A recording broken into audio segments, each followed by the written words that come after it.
Hello everyone, আসসালামু আলাইকুম। সবাইকে স্বাগত জানাচ্ছি ভুবনস মম চ্যানেলের নতুন একটি ভিডিওতে। আশা করি আজকের ভিডিওটি আপনাদের সবার ভালো লাগবে।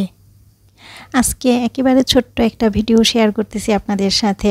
আমার মোবাইলে একটু সমস্যা হয়েছে, এই কারণে সমস্যাটা থাকবে না, ঠিক হয়ে যাবে ইনশাল্লাহ।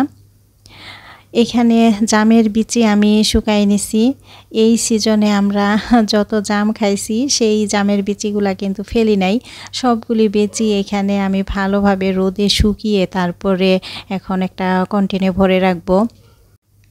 এই জামের বিচি শুকিয়ে সংরক্ষণ করার কারণ হচ্ছে, আমি ইউটিউবে দেখেছি অনেক ডাক্তাররা বলেছেন যে এই জামের বিচির গুঁড়া করে যদি খাওয়া হয় তাহলে ডায়াবেটিস খুব দ্রুত নিয়ন্ত্রণে আসে। আর আমার তো হালকা পাতলা ডায়াবেটিস আছে, তো এটা আমি খেয়ে দেখব, ট্রাই করব। আমি আর কখনো খাই নাই, তো এই ফার্স্ট টাইম রাখলাম, দেখব যে কতটুকু নিয়ন্ত্রণ হয় বা কতটুকু উপকার আমি পাই। তো আমি যখন এই জামের বিচি গুঁড়া করব, তারপরে খাবো, কিভাবে খাই, কিভাবে গুঁড়া করি, সবটাই কিন্তু শেয়ার করব আপনাদের সাথে পরে। আর এখন হচ্ছে বিকালবেলা হাঁটতে গেছিলাম। আজকে কিন্তু বেশি হাঁটি নাই, অল্প সময় হেঁটেই চলে আসছি, আধা ঘন্টাও হাঁটি নাই আজকে, 20 বা 25 মিনিট হবে এরকম হেঁটে পরে চলে আসছি।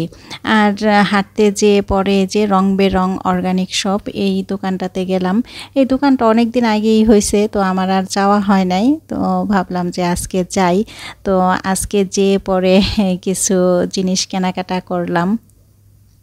এখানে লাল চালের মুড়ি নিয়ে আসছি, এই মুড়িটা নাকি অনেক ভালো।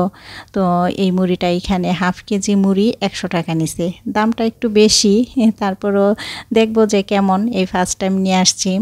আর এইখানে লাল আটা, এখানে 1 কেজি আটা আছে, 80 টাকা নিছে এই আটাটা।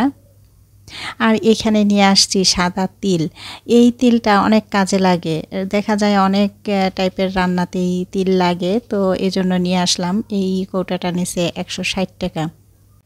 আর কিছু ঔষধ প্রয়োজন ছিল, ঔষধও নিয়ে আসছি। তো আসলে হাঁটতে গেলে আমি টুকিটাকি যেটা প্রয়োজন সেটা নিয়ে আসি, এতে হয় কি যে আলাদা করে আর যাওয়া লাগে না। তো এই ছিল কেনাকাটা। তো প্রিয় দর্শক, আজকের ভিডিওটি এই পর্যন্তই। দেখা হবে অন্য একদিন নতুন একটি ভিডিও নিয়ে। আশা করি সেই পর্যন্ত সবাই ভালো থাকবেন, সুস্থ থাকবেন। আল্লাহ হাফেজ, আসসালামু আলাইকুম।